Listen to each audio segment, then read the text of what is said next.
መድብልና ብሩክ ዛሬ ላይ ያው ወንድማቸውን ለማዳን ከጓደኛቸው ጋር ሄደው ብሩክ ወዳለበት ቦታ ሄደዋል። እናም እንግዲህ በቀጣይ ምን የሚፈጠር ይመስላችኋል? ዛሬ ላይ ብሩክ ይመጣል ብለ እኔ ብሩክ ዛሬ ላይ ይመጣል ብዬ በጣም ማለት ጓጉቼ ነበረ። ያው ዛሬ ላይ ሳያሳዩን እንትን ብለዋል።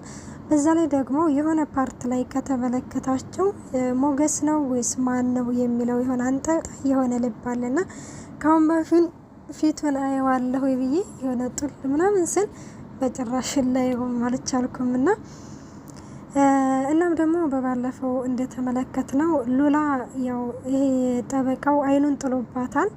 ያው ይሄ ነገር ሁሉ እየመጣ ያለው በሞገስ እንዝላልለት ነው ማለት ነው። ሞገስ እንግዲህ ያው እንደዚህ ሾር ብሎ አልያዛትም ሉላን። በዛ ላይ አሁን ያለዛ ለጠበቃው ጥሎለት ስለሄደ ጠበቃው አሁን እቤት ድረስ በመግባት ራሱ የኔ ቆንጆ እያለ ለማሽኮርመም ሁሉ እየሞከረ ተመልክተናል። ሰላም ጤና ይስጥልኝ ውድና የተከበራችሁ የቻናሌ ቤተሰብ እንዲናችሁ ደህና ናችሁ? እኔ ያለ እግዚአብሔር ይመስገን። ለዚህ ቻናል አዲስ የሆናችሁ ሰብስክራይብ በማድረግ ቤተሰብ ሆኖ እንዲሁም ነባሮች ስለምታበረታቱኝ እጅግ አርጌ አመሰግናለሁ። እናም ሉላ ያው እንግዲህን እባክህን ውጣልኝ ልቀቀኝ እጄን ስትለውም እንግዲህን መንጭቃ ታስለቅቀዋለች። እጇን ካስለቀቀችም በኋላ ቆይ አንተ ልጆችና ሚስት አለኝ አላልክም እንዴ? አዎ ያውም ቆንጆ የሆነች ሚስትና ቆንጆ የሆኑ ልጆች አሉኝ። ታዲያ እዚህ መጥተህ ምንድነው የሚያንዘላዝልክ?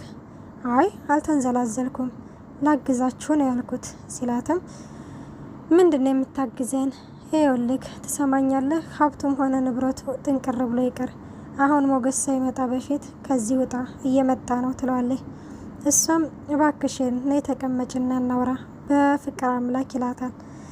በዚህ መካከል ሞገስ ይደውልላታል ለሉላ። ሉላን እንግዲህን ስልኩን ስታነሳ ምን ይዤልሽ ልምጣ? ሰፈር ነው ያለሁት እየመጣሁኝ ነው ይላታል። ሉላም አይ ምንም ነገር አልፈልግም አንተ ብቻ ና ቶሎ ስትለው እሺ በቃ እየመጣሁኝ ነው ትልና ይመጣል ማለት ነው። አሁን ሞገስ እየመጣ ነው፣ እባክህን ከመጣ ሌላ ነገር ይፈጠራል፣ አለበተዛ ፖሊስ እጠራለሁ። ምንድነው ልደፍረኝ ነው እንደስትለው አንድ ነገር ያልተደረገ ነገርና ሲደረግ ያልታየ ነገር በዚህ ሰውን ወንጀል ያስወነጅልሻል ይላታል። እና እንደዛ ስትለው እባክህ ልለምንክ በልጆችህ በሚስትክ ስትለውም ሉላ ይኸውልሽ እኔ ስለ ህጉ መውጫና መግቢያ ጠንቅቄ አውቃለሁ። ስለዚህ ነገ የምጠራሽ ቦታ ትመጫለሽ፣ ያለበለዚያ አልወጣም ስትላት አይ እመጣለሁ ምንም ችግር የለውም ትለዋለች ሉላም ማለት ነው። እሱም እሺልና ይወጣል ከዛ ክፍል። ቃል ነው ቃልሽን እንዳታጥፊ እያለም ይነግራታል። ሉላም አይ አላጥፍም ቃሌን ምንም ችግር የለውም እመጣዋለሁ ትልና ከዛ ከክፍል ልታስወጣዋለች። ማህሌት አሁን ላይ ደግሞ ኤፍራታን አሳልፈሽ እንድትሰጪ ብሏታል ዝና። በነገራችን ላይ ዛሬ ላይ ማህሌት እህቷ መሆኗን አስታውሳለች መሰለኝ፣ አሳልፋ አልሰጠቻትም እስካሁን። እናም ኤፍራታ አሁን ላይ በጣም ተደናግጣለች። ወዴት ልሄድ ምን ላደርግ ጸበል ቦታ ልሄድ እያለችም ለብቻዋ ማውራትም ጀምራለች። ኤፍራታ ይኸውልሽ ማህሌት እንግዲህን ምን ትላታለች? ይኸውልሽ ይሻልሻል ወደ ጸበል ቦታ ብትሄጅ ይሻልሻል፣ ትሰሚኛለሽ? እንደውም ይዘሻት ነይ ብሎ የነበረ ግን እህቴ ነሽ ምን አደርግሻለሁ ሲል እንዴ ምን አደርግሻለሁ ማለት አሳልፈሽ ልትሰጪ ነው? ግዴታው ከመጣ የማይቀር ነገር ነው ሁለታችን ከምንሞት ትላታለች። ምን ማለት ነው ሁለታችን ከምንሞት እና እኔ ልትሰጪ ነው ሲል ይኸውልሽ አሁን ለጊዜው እቤት የለችም ብያዋለሁኝ። ስለዚህ ካንቺ ወይ ወደ ጸበል ቦታ ሄጀው ብቻ አላቅም ወደ ሆነ ቦታ ሄጂ። ኤፍራታ እኔ አልሄድም የትም ስሬን ትቼ ወዴት ነው የሚሄደው እያለቻት ነው። እሱን አላቅልሽም። ይኸውልሽ አንቺ አሁንም ቢሆን የለችም ማለትሽን ቀጥይ። በዛ ላይ ደግሞ ዝና ምን ሊያደርገኝ እንዳሰበ አጣሪልኝ ትላታለች። እና እንደዛ ስትላት እኔ እቤት የለችም ብያዋለሁ ማለቱን ግን ሜዳ ላይ ካገኘሽ እኔ የለሁበትም ነፍስ ይማር ትላታለች ገና ሳትሞት። እናም ታዲያ አሁን ወደ ልትሄጂ ነው ስትላት ዝና ጠርቶኛል እድልን መሞከር አለብኝ መሄድ አለብኝ ስትለም እንዴ አሁን እኮ መሽቷል ወደ እኔ የምትሄጂው? አይ ዝና ላይ ቶሎ ካለኝ እሄዳለሁኝ። ኤፍራታ በዛን ቀን እንደው ምንድን ቀኑ ነው? ምን ቀን ነው ይዛን ቀን? ቆይ ምን ሲሉኝ ነው እዚህ ቦታ ውስጥ የገባው ሲል እስካሁንም ያልገደለሽ ዝና ስለተለቀቀ ነው። ባይለቀቅ ኖሮማ ካሌብ ያጠፋሽ ነበረ። ብቻ በዛም ሆነ በዚህ ዝና ይለቅሽም እያለችም ታስፈራራታለች። መድብል እንግዲህ አሁን ብሩክ ወዳለበት ቦታ በባለፈው ምሳሌ በነገረቻቸው መሰረት ለመሄድ ተቀጣጥረዋል። እናም ኤፍራታ እንግዲህን እች ቅድስት እንግዲህን መድብልን ትጠይቀዋለች። ምን ሆነ ነው መድብል? ፊት ትክክል አይደለም፣ ምንድነው ችግር አለ እንደ ስትለው፣ አይ እንደ ባለፈው እንዳትጓጊ ብዬ ነው እንጂ የሆነ ነገር አለ። ምንድነው? ስለጋሸ ነው ብላም ኤፍራይች ቅድስት እንግዲህም በጣም ችኩል ብላ ለመስማት ታዳምጠዋለች።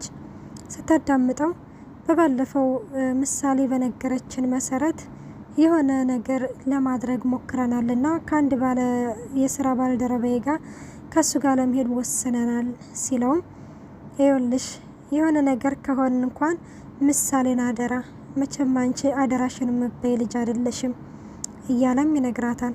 በስመ አብ ወወልድ ወመንፈስ ቅዱስ እንደዛ አትበል መድብል እያለችው ትነግረዋለች። አይ በቃ ወንድሜን ሬሳውንም ቢሆን እንግዲህን ይዤ እመጣለሁኝ እያለም መድብል እንግዲህን ተስፋ በመቁረጥ ይናገራል። እናም መድብል አሁን ላይ ቅድስትዬን የሆነ ጥያቄ ይጠይቃታል። ወንድሜን ትወጂዋለሽ?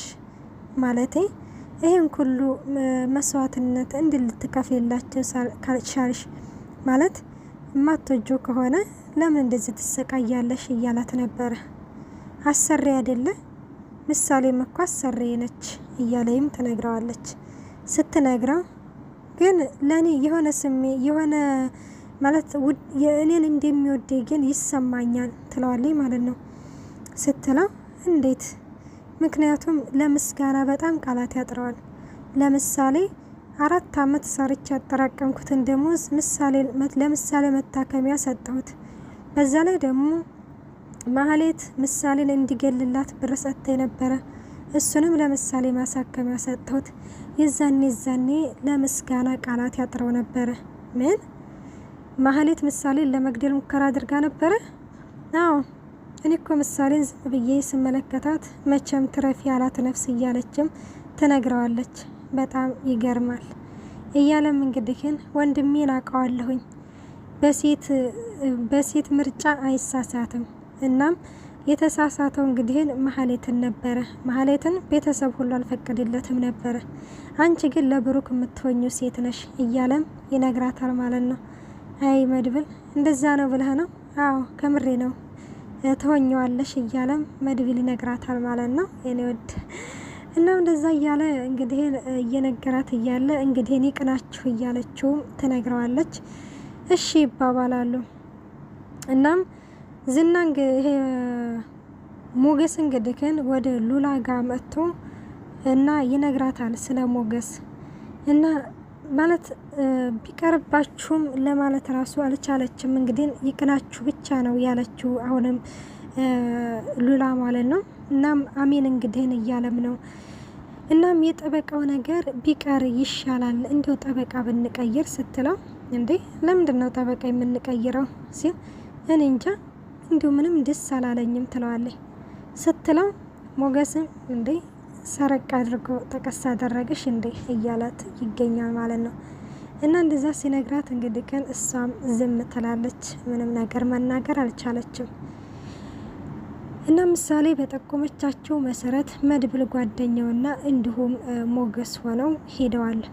ሲሄዱም እንግዲህ ቃል ተገባብተዋል። ምንም ነገር ቢፈጠር በአንድ ልንሆን፣ ምንም ነገር ቢፈጠርም በአንድ ልንጋፈጥ ትተን አንድኛችን ለአንድኛችን ልንጠባበቅ እያሉ ቃል ይገባባሉ። እንግዲህ በነገራችን ላይ ሞገስ ፈርቷል ማለት ለምን አናሳውቅም፣ ለህግ አካል ለምን አናሳውቅም ሲል ለህግ አካል እንግዲህን ማሳወቅ እንደሌለብን እንዲሁም ውስጥ እንግዲህን አንድ የጠቆማቸው ልጅ አለ። እሱም በካሌብ እንግዲህን ስራቸውን ብቻ ሳይሆን ጭንቅላታቸውንም ተቆጣጥሯል። ስለዚህ እሱም አይሆንም። ምንድነው ያለው ብሩክ? ይሄ ሞገስ እንግዲህን ምንድነው ያለው? ለምንኛ ውስጥ ከምንገባ ውስጥ እየጠቆመን ልጅ አጣርቶ እንዲነግረን ለምን አናደርገው ሲል መድብል ይኸውልህ አንተ ሞገስ ይሄንንም ነገር አስበነው ነበረ፣ ግን የማይሆን ነገር ነው። ካሌብ ስራቸውን ብቻ ሳይሆን ጭንቅላታቸውንም ነው የተቆጣጠረው። ስለዚህ ያው እንደማይረዳው እሱ ታዛዥ ስለሆነ የማይሆን ነገር እንደሆነ ይነግረዋል። እናም እሺ ይባባሉና እንግዲህ ሞት ከመጣ ለኔ ታውት እኔ ነኝ የምሞተው እያለ ነው መድብል። ጓደኛው ግን ሞት በየትና ለማን እንደሚመጣ ስለማናቅ ማንም መሞት የለበትም፣ ይውላችሁ ከአቅማችን በላይ ከሆነ መጋፈጥ የለብንም ትተን ነው የምንወጣው ይለዋል። መድብል ግን ማለት ትቶ የሚወጣ አይመስለኝም። ከሁኔታው አንጻር እንደተረዳ ነው ሞትም ቢሆንም ተቀብዬ ወንድሜን ነጻ ወጣለሁ የሚል ነው በቅንጭላቱ ያለው። ማንም አይሞትም ብያለሁኝ፣ ከአቅማችን በላይ ከሆነ መጋፈጥ የለብንም እንወጣለን ይለዋል። ይሄኛውም ጓደኛውም እሺ ይባባሉና ቃል ተገባብተው ይሄዳሉ ማለት ነው። እንግዲህ ንቅናቸው ነው የምንለው እና ዛሬ ላይ እንኳን ብሩክ ይመጣል ብለን በተስፋ እየጠበቅን ነበረ። በዛ ላይ ደግሞ አሁን ላይ እንግዲህ ምሳሌ አባት እያለች ቅድስትዬን እያስቸገረቻት ነው። ቅድስትዬም እንግዲህ በባለፈው የሆነ ምክንያት ፈጥራ ወደ ሌላ ቦታ እንዲሄድ ነግራታለች። ዛሬ ላይ ተረት እየነገረቻት እያለ ትነግራታለች። ተረቷን ምንድነው? አንድ እናትና ልጅ ነበሩ። እናም አንድ ምሁር ነበረች፣ አሞራ ነው ብቻ እንደዛ ነገር። እናም ይች ምንድነች እያለች እናሄቱ ያው ለአራተኛ ጊዜ ስትጠይቀው ልጁ ተማሮ ትቷቸው እንደገባ እናቱን። በዛ ላይ ደግሞ እናሄቱ አንድ ማስታወሻ ጥፋ ነበር። እሱ ምንድነው? ልጇ በህፃንነቱ ይሄ ምንድነው እያለ ለ20ኛ ጊዜ ልጇን እንደጠየቃት።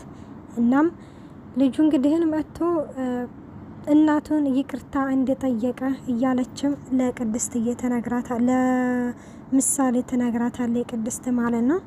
እና ቅድስትም ከዚህ ከነገርኩሽ ነገር ምን ተረዳሽ ስትላት ልጆች እናታቸውን ማበሳጨት እንደሌለባቸው እያለችም ትነግራታለች። ውድና የተከበራቸው የቻናሌ ቤተሰብ እስከዚህ ድረስ ነው ይዘንላችሁ የቀረብ ነው። በቀጣይ ቪዲዮ እስከምንመጣ ባይ ባይ።